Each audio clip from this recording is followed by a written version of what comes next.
제목을 한번 같이 따라서 하겠습니다. 영광과 순환의 길. 오늘부터 한 주간을 교회력으로 홀리윅, 거룩한 주간으로 불리는 고난 주간입니다. 이 주간은 예수님께서 예루살렘 성에 입성하시고 그리고 성전에 들어가셔서 여러 가지 하나님 말씀을 전하고 교훈하시고 그리고 최후의 만찬을 하시고 겟세마네 동산에 올라가셔서 땀방울이 변하여 피방울이 되도록 기도하신 후에 체포되어 신문 받으시고 그러면서 고난 받으시다가 십자가 지시고 골고다에 올라가 십자가에 달려 죽으시고 죽은 지 사흘 만에 다시 사신 부활주일로 이어지는 것이 이번 한 주간입니다. 이 한 주간은 예수님의 구원 사역에 있어서 가장 중요한 시기입니다. 예수님의 구원 사역은 이 한 주간에 집중되어 있다고 해도 과언이 아닐 것입니다. 이 한 주간은 예수님의 공생애의 절정입니다. 오늘은 고난주간의 시작인 종려주일입니다. 종려주일은 예수님께서 예루살렘에 입성하실 때에 많은 사람들이 종려나무 가지를 흔들면서 예수님을 환영한 것에 유래되어 고난주간 첫 주일 종려주일로 지키곤 합니다. 누가복음 19장 28절에 보면 예수님께서 예루살렘을 향하여 앞서 가셨다고 말했습니다. 누가복음 9장 51절에는 예수님께서 예루살렘을 향하여 가시는데 올라가기로 굳게 결심했다고 말씀하고 있습니다. 인류 구원의 길을 향하여 예루살렘으로 향하여 나가는데 그 길은 고난, 순환의 길인 것입니다.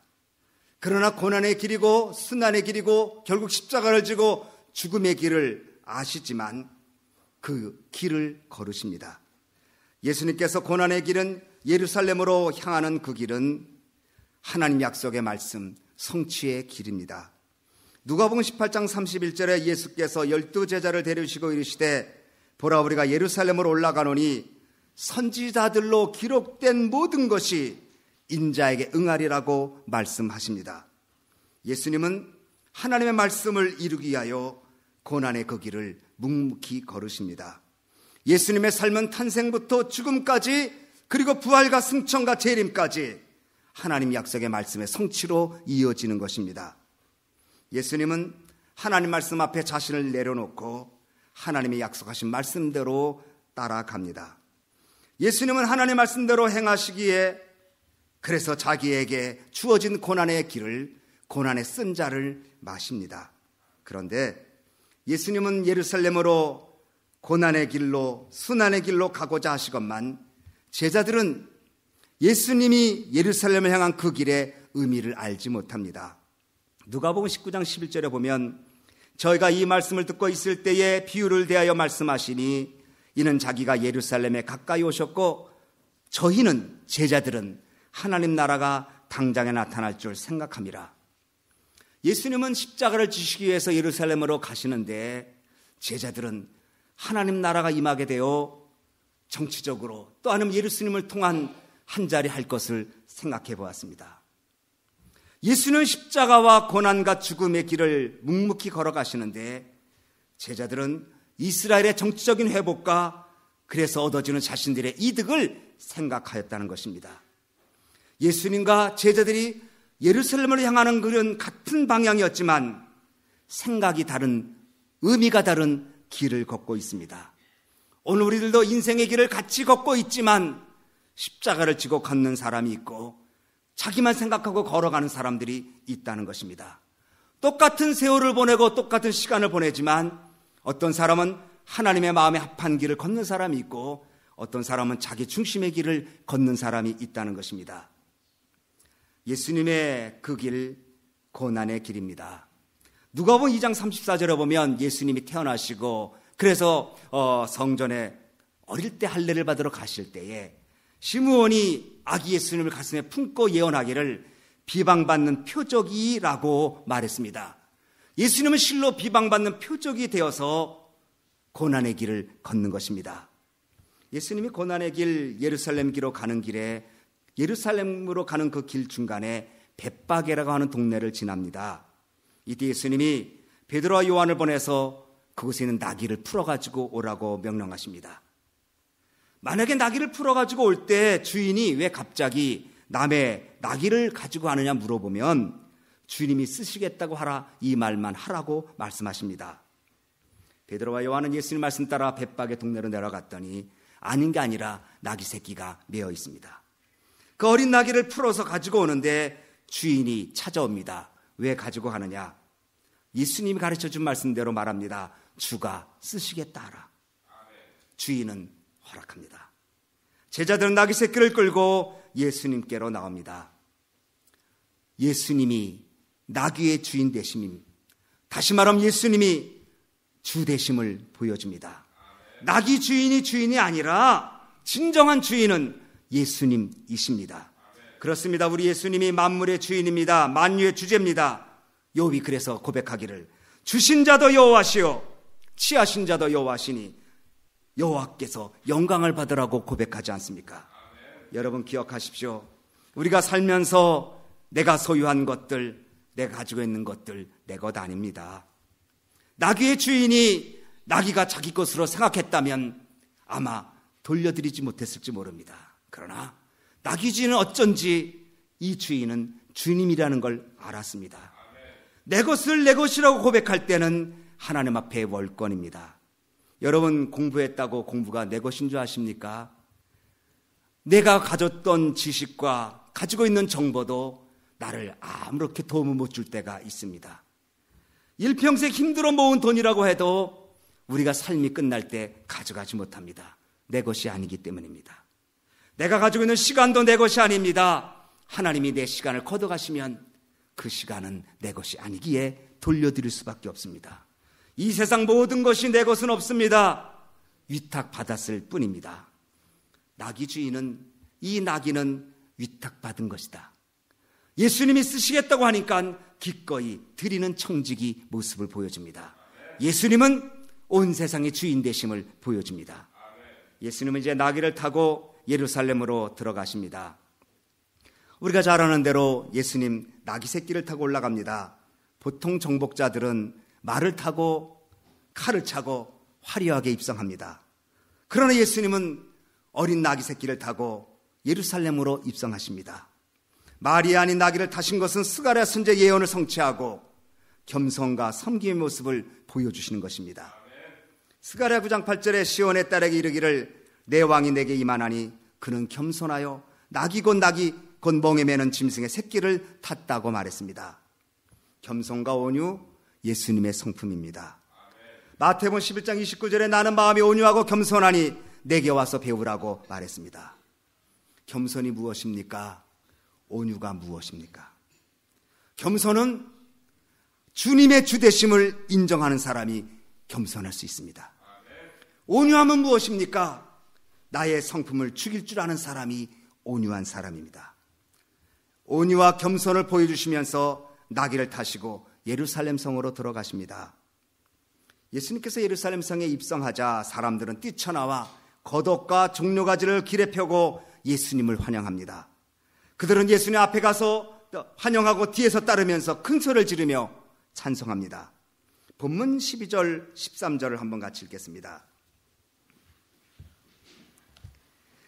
시작. 그 이튿날에는 명절에 온 큰 무리가 예수께서 예루살렘으로 오신다함을 듣고 종려나무 가지를 가지고 마들어 나가 외치되 호산나 찬송하리로다. 주의 이름으로 오시느니 곧 이스라엘의 왕이시여 하더라. 공간복음서는 마태, 마가, 누가복음서는 사람들이 옷도 벗어서 예수님이 타신 나귀 위에 길에 깔았다고 기록하고 있습니다. 어떤 사람의 밑에 옷을 벗어서 깐다는 것은 그를 왕으로 인정하고 높이는 모습을 상징합니다. 많은 무리들은 예수님을 왕으로 모십니다. 그래서 그들은 13절에 주의 이름으로 오시는 자여 곧 이스라엘의 왕이시여라고 환호했습니다. 마태복음 21장 9절에 보면 앞에서 가고 뒤에서 따르는 무리가 소리 높여 이르되 호산나 다윗의 자손이여 찬송하리로다 그렇게 말했습니다. 이것은 이사야서 11장 1절에 나오는 예수님께서 이새의 뿌리 곧 다윗의 왕가에서 나올 그 왕, 오랫동안 기다렸던 메시아라고 여겼음을 의미합니다. 그들은 호산나라고 부릅니다. 지금 구원해달라고 외칩니다. 마태복음 21장 10절은 예수님께서 예루살렘에 들어가실 때 온 성이 소동했다고 말했습니다. 그런데 본문 17절 19절을 우리 한번 같이 읽겠습니다. 시작. 나사로를 무덤에서 불러내어 죽은 자 가운데서 살리실 때에 함께 있던 무리가 증거한지라. 이에 무리가 예수를 맞으면 이 표적 행하심을 들었음이러라. 바리새인들이 서로 말하되 볼지어다 너희 하는 일이 쓸데없다. 보러 온 세상이 저를 쫓는도다 하니라. 이게 무슨 말입니까? 예수님께서 죽었던 나사로를 살리신 것을 목격했던 사람들이 예루살렘 성으로 입성하실 때 저분은 죽은 사람을 살리신 능력 있는 분이라고 그렇게 다른 사람들에게 말하기 시작했습니다. 그러니까 예수님을 반대하고 있는 그 예수님을 미워하는 바리새인들이 체념적으로 말하는 것입니다. 당신들이 그렇게 예수님을 얘기 안 해도 선전하지 않아도 됩니다. 보십시오. 온 세상이 그를 따르고 있지 않습니까? 이렇게 말하는 것입니다. 죽은 나사로를 살리셨던 그분이 온다고 말하니까 바리새인들이 그렇게 말 안 해도 온 세상 사람들이 그를 따르고 있지 않느냐고 그렇게 말하는 것이 본문의 말씀입니다. 온 예루살렘 성에 예수님이 그 고난의 길을 환호하며 반갑 맞이합니다. 예수님은 고난의 길을 갖고 계신데 사람들은 예수님을 왕으로 환영합니다. 예수님이 고난의 길인데 사실은 영광의 길입니다. 23절에 예수님 말씀하시기를 인자가 영광을 얻을 때가 왔도다라고 말씀합니다. 예수님은 순환의 길을 걷는데 그러나 그 길은 마땅히 영광을 받으시는 왕의 길을 걷는 것입니다.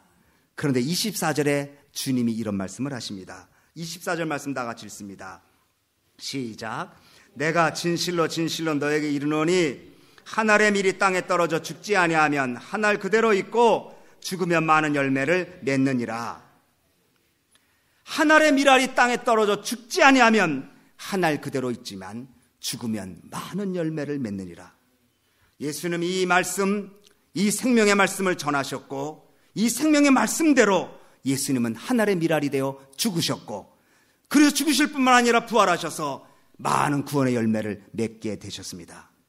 예수님의 십자가 사건은 한 알의 밀알이 되어서 죽는 사건입니다.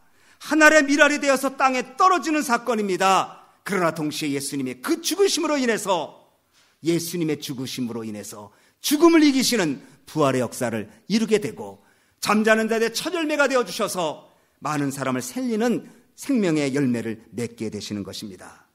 주님은 알고 있습니다. 죽어야 산다는 것을 알고 있습니다. 이것은 역설적인 진리입니다. 죽어야 산다는 것, 십자가의 축복이 있고 십자가의 영광이 있다는 것입니다. 죽고자 하면 살 것이고 낮아지면 높아진다는 것입니다. 주는 자는 풍성해지고 자기를 부인하는 사람은 하나님이 인정해주는 놀라운 역설적 진리가 담겨 있다는 것입니다. 십자가가 사실은 역설입니다. 예수님 자신의 생명을 내려놓으시고 십자가에서 죽으심으로 수많은 생명을 살리신 역설적인 진리가 십자가입니다. 밀알 하나가 땅에 떨어져 죽는 것 그리고 땅에 묻히는 것처럼 예수님께서 당신의 삶을 자신의 생명을 죽으셔서 땅에 묻히셨으나 그러나 그분이 다시 살아나셔서 잠자늘의 첫 열매가 되시고 부활의 첫 열매가 되시고 구원의 열매를 맺히게 됐다는 사실을 한 알의 밀알의 사건으로 보여주고 있습니다. 그런데 누가복음 19장 41절에 보니 예수님께서 예루살렘 성에 가시면서 이 말씀을 하시다가 예루살렘을 성을 바라보시고 우셨다고 말합니다. 누가복음 19장 41절을 보면 가까이 오사 성을 보시고 우시며라고 말했습니다. 우신다는 말의 원어적 뜻은 그냥 우는 것이 아닙니다. 큰 소리로 통곡했다는 것입니다. 예수님께서 예루살렘 성을 입성하십니다. 사람들은 환호합니다. 호산나 구원해달라고 말합니다. 종려나무 가지를 흔듭니다. 고난의 길을 걷지만 영광의 길이기도 합니다. 그런 예수님이 예루살렘 성을 보시면서 눈물을 흘리시는데 통곡을 하며 울었다고 말합니다. 예수님이 우셨다는 말씀이 성경에는 3번 나옵니다. 요한복음 11장 35절과 히브리서 5장 7절에 나옵니다. 요한복음 11장 35절에 죽은 나사로의 무덤 앞에서 예수께서 눈물을 흘리셨다고 말합니다. 히브리서 5장 7절은 겟세마네 동산의 기도 중에 그는 육체에 계실 때에 자기를 죽음에서 능히 구원하실 이에게 심한 통곡과 눈물로 간구의 소원을 올렸다고 말합니다. 심한 통곡과 눈물로 간구의 소원을 아랬다. 예수님의 눈물은 사명을 감당하는 눈물이요, 예수님의 눈물은 십자가 앞에 하나님께 향한 눈물이요, 예수님의 눈물은 영혼을 사랑하는 눈물이요, 예수님의 눈물은 하나님 마음을 품는 눈물이었습니다. 나귀를 타시고 사람들의 환영, 사람들의 호산나 외치는 외침은 들으시지만 정작 예수님은 고난의 길을 걷고 계시다가 예루살렘 성을 보시면서 통곡하시며 우십니다. 그들의 영적인 눈이 어두워져 있는 것을 보고 우십니다. 너도 오늘날 평화에 관한 일을 알았다면 좋을 뻔하였거니와 지금 내 눈에 숨기었도다. 영적 어둠에 아직도 세상에 흩어져 세상에 묻혀 살고 있는 많은 영혼들을 보면서 예수님 통곡하십니다. 둘째로 말씀에 대한 공고를 받지 아니함 때문에 예수님 눈물을 흘리십니다. 누가복음 19장 44절에 공고받는 나를 내가 알지 못함을 인함이니라. 공고를 받지만, 말씀은 듣지만 강팍해서 말씀대로 행치 않는 영혼을 보며 눈물을 흘리십니다. 예수님, 그의 눈물은 십자가에서의 흘리는 보혈, 그의 눈물은 영혼을 구하는 값진 영혼의 보석이 되어서 우리의 심령에 임하게 된 것입니다. 겟세마네 동산으로 이어진 눈물, 십자가상에서 이루어진 눈물, 그 눈물에 담긴 예수님의 사랑, 그 눈물에 담긴 인간을 구원하시는 구원의 사랑의 눈물이 오늘 우리는 우리 마음속에 촉촉히 젖어야 될 것입니다. 스펄전은 말합니다. 마른 눈을 가지고는 천국에 들어갈 수 없다. 예수님께서 누가복음 23장 28절에 예수께서 돌이켜 그들을 향하여 이르시되 예루살렘의 딸들아 나를 위하여 울지 말고 너희와 너희 자녀를 위해 울라. 고난주간입니다. 적어도 이 한 주간 여러분의 영혼의 상태를 보며 울어야 되지 않겠습니까? 예수님이 십자가 지신 것 때문에 그분의 사랑과 은혜의 감격에서 눈물도 흘려야 되겠지만 여러분의 영혼의 모습이 어떤지를 여러분이 자신을 살피며 눈물 흘려야 되지 않겠습니까? 여러분의 자녀들을 위해서 눈물 흘려야 되지 않겠습니까? 예수님은 나 위에 울지 마라. 너와 너희 자녀들을 위해서 울라고 주님은 말씀하십니다. 예수님 고난과 영광의 길을 걷습니다. 눈물과 땀의 길을 걷습니다. 피를 흘리는 그 길을 향하여 걷습니다. 그리고 한 알의 밀이 떨어져 땅에 죽는 것처럼 죽음의 길을 향하여 걷습니다. 그러나 그분의 그 걸음 속에 인류 구원의 대역사가 있는 그 걸음이고 그 걸음 속에 담긴 눈물이 오늘 사랑하는 귀한 식구들 마음속에 젖어서 적어도 이 한 주간은 나의 영혼을 위해서 울 줄 알고 자녀들을 위해서도 울 줄 아는 하나님의 사람이 되어지기를 주님의 이름으로 축원합니다. 기도하겠습니다. 이 시간에 한번 통성으로 기도하셔야 되겠습니다. 우리 예수님 생각하면서 정말 그분이 왜 십자가에서 죽어야만 하셨는가, 왜 하늘의 밀알이 되어 땅에 떨어져야만 했는가를 생각해야 되지 않겠습니까? 오늘 우리가 성찬 예식을 참여했지만 여러분 자신의 영혼을 위해서 한번 울어보셨습니까? 적어도 이렇게 믿어서는 안 되지, 적어도 주님이 나를 보시면 이렇게 해서는 안 되지 생각해보지 않으셨습니까? 우리의 자녀들을 보면서 안타까운 마음으로 눈물을 흘리셔야 되지 않습니까? 비단 우리의 자녀만이 아니고 흩어져 있는 많은 영혼들을 위해서 눈물 흘려야 되지 않겠습니까? 우리 시간에 다시 한번 간절한 마음으로 한번 기도할 때에 고난과 영광의 길을 거두신 주님을 바라보게 해달라고 우리 한번 다 같이 통성으로, 여러분 자신을 위해서, 자녀를 위해서 다 같이 통성으로 기도하겠습니다. 사랑과 은혜가 풍성하신 고마우신 하나님 아버지, 은혜와 사랑을 감사합니다.